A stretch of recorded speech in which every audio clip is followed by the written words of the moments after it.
굉장히 고생을 하게 돼요. 이거는 변호사가 해줄 수가 없어요. 그래서 본인이 직접 하셔야 되는데 정말 고생을 해서 이것 때문에 개인회생을 못하겠다라고 말씀하시는 분도 있을 정도예요. 개인회생을 하기로 결심했다면은 돌려막기든 뭐든 그냥 빚을 갚지 마세요. 왜냐하면은 실제 의뢰인 중에 후회하는 사람이 너무 많습니다. 이거 채권자들은 이 얘기를 정말 싫어하겠지만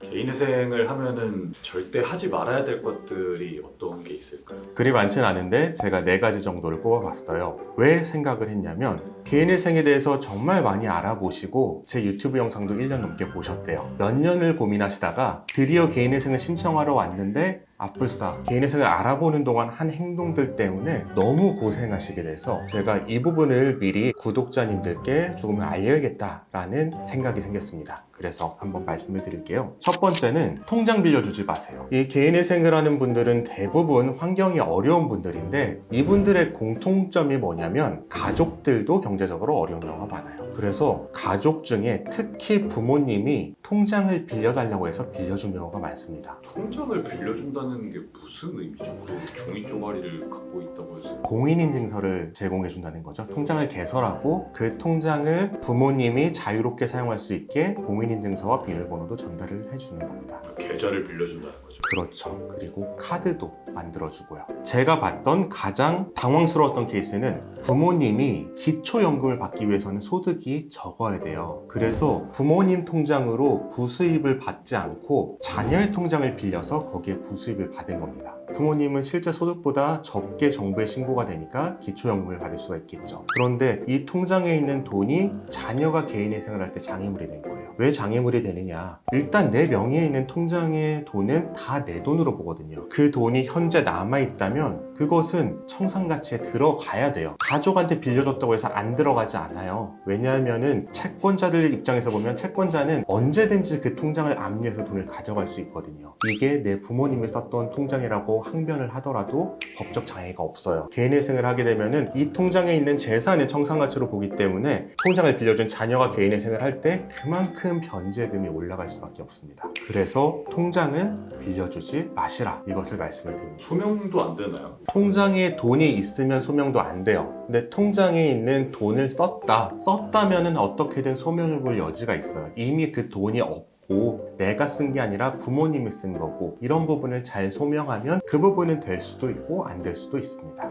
그 다음 두 번째, 이것도 굉장히 많은데 신용카드도 빌려주면 안 돼요. 신용카드도 많이 빌려줍니다. 이 경우에는 부모님이 신용불량인 경우, 아니면은 친구가 신용불량인 경우, 이런 경우에 많이 빌려주게 되는데요. 이 경우에도 신용카드를 빌려주면 정말 몇 년에 걸쳐서 엄청난 카드 사용 내역이 쌓이게 되고 그것을 하나하나 다 소명을 할 때 굉장히 고생을 하게 돼요. 이거는 변호사가 해줄 수가 없어요. 그래서 본인이 직접 하셔야 되는데 정말 고생을 해서 이것 때문에 개인회생을 못하겠다라고 말씀하시는 분도 있을 정도예요. 만약에 내가 충분히 소명하지 못한다면 그 부분 역시 청산가치에 더해지게 되고 변제금이 올라갈 수밖에 없습니다. 그 다음 세 번째로 대출을 받아서 빌려주는 경우도 또 많아요. 내가 신용이 살아있을 때 신용이 안 좋은 다른 사람을 위해서, 많은 경우는 사업을 하는 배우자를 위해 배우자 이름으로 대출이 더 이상 안 나오니까 내 이름으로 빌려서 배우자에게 빌려주는 거죠. 이 돈 역시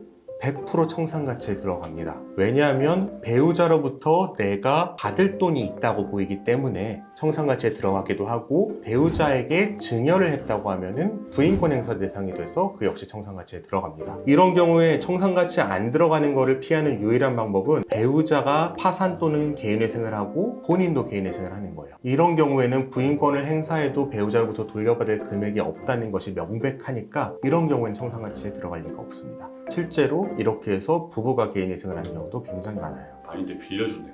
많이들 빌려주더라고요. 최근에 한 고객은 약간 불법적인 일을 했어요. 야간에 하는 불법적인 일을 했는데, 불법적인 일을 하다 보니까 주변 사람들이 이 통장으로 돈 받아서 너한테 얼마 주고 나머지 다 현금으로 주면 돼, 이런 식으로 해서 돈을 빌려준 경우도 많아요. 그런 경우가 있으면 정말 개인회생이 어려워져요. 하면 안 됩니다. 마지막으로 빌려주는 것만 얘기를 했는데 갚아도 안 됩니다. 개인의 생을 앞두고 돈을 갚으시는 분들이 많아요. 대부분 돈을 갚아요. 돌려막기는 괜찮아요. 내가 금융기관에서 빌린 거를 돈을 갚아야 돼 변제기가 와서 다른 기관에서 빌려서 갚는다. 이런 거는 괜찮아요. 그런데 이런 돌려막기가 아니라 금융기관에서 빌려서 지인에게 갚는 경우, 개인의 생을 앞두고 가족에게 갚는 경우, 이런 경우에는 그 갚은 돈이 다 청산가치로 들어가요. 청산가치로 왜 들어가느냐? 내가 돈을 갚았으면은 그 갚은 돈은 내가 부인권을 행사해서 가져올 수가 있어요. 그런데 내가 돈 갚고서 친구한테 나 부인권 행사하니까 돈 다시 돌려줘 라고 할 수도 없고, 법원에 소송을 제기하고 이기더라도 실제로 돌려받기는 어렵겠죠. 그래서 법원은 이것을 청산가치에 넣으라고 하는 것이고요. 이 경우 역시 변제금이 꽤 많이 올라가게 되니까 돈을 여러 가지를 빌려주지 말아야 될 뿐만 아니라 갚는 것도 개인의 생을 앞두고서는 조심을 하셔야 합니다. 그럼 이 갚는 게 작은 돈도 다 해당이 되나요? 한 5, 60 정도라던가? 5, 60 정도는 사실은 청산가치에 들어가도 큰 문제가 안 되잖아요. 그래서 그 정도는 큰 문제가 안 됩니다.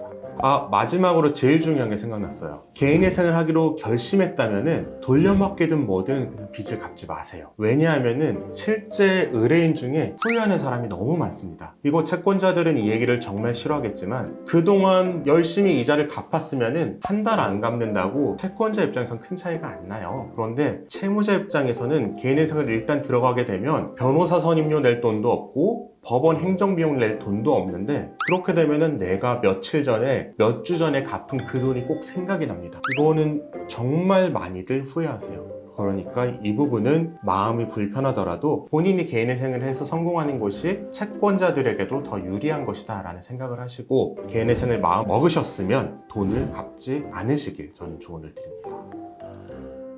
영상 끝까지 시청해 주시고 구독과 좋아요, 알림 설정, 댓글 부탁드립니다. 댓글 남겨주신 분께 추첨을 통해서 이 책을 보내드리고 있으니 자세한 참여 방법은 고정 댓글을 참고해 주세요.